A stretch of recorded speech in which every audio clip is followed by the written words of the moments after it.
মার্কিন করদাতাদের অর্থ অন্য দেশে নির্বাচনে ব্যয় করা হবে কেন? এই প্রশ্ন আবারও তুলেছেন যুক্তরাষ্ট্রের প্রেসিডেন্ট ডোনাল্ড ট্রাম্প। আমেরিকার ভোটারদের বুথমুখী করতে প্রশাসন অর্থ খরচ করতেই পারে, কিন্তু ভারতের মতো দেশের ভোটারদের জন্য কেন এত অনুদান দেওয়া হলো? সম্প্রতি গভর্নরদের কার্যনির্বাহী অধিবেশনে ভাষণ দেওয়ার সময় এই ইস্যুতে আবারও সরব হন ট্রাম্প। সেই ভাষণে ভারতের প্রধানমন্ত্রী নরেন্দ্র মোদীর নাম উল্লেখ করেন ট্রাম্প। তিনি বলেন, আমার বন্ধু মোদীর দেশে ভোটারদের বুথমুখী করতে 182 কোটি টাকা অনুদান দেওয়া হয়েছে, কিন্তু আমাদের আমেরিকান ভোটারদের জন্য কি হচ্ছে? আমিও চাই আমার দেশের ভোটাররা বুথমুখী হোক। নেটিজেনদের অনেকেই মনে করছেন এই ধরনের বক্তব্য বন্ধু ডেকে মোদীকে খোঁচা দেওয়া শামিল, যা বন্ধু হিসেবে ট্রাম্পের কাছ থেকে মোটেই গ্রহণযোগ্য নয়। ট্রাম্পের দাবি, বাইডেন প্রশাসনের আমলে ভারতীয় ভোটারদের নির্বাচনে অংশগ্রহণ বাড়ানোর জন্য এই বিপুল অঙ্কের অনুদান দেওয়া হয়েছিল।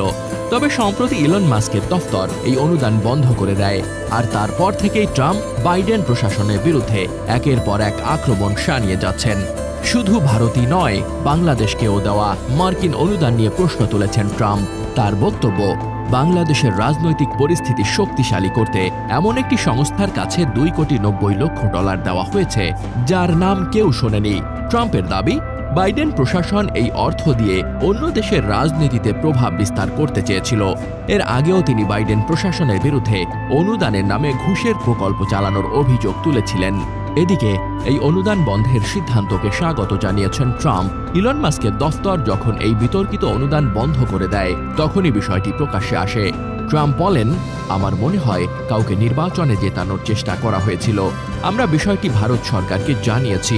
এই ইস্যুতে আন্তর্জাতিক মহলে ইতোমধ্যেই আলোচনা শুরু হয়েছে।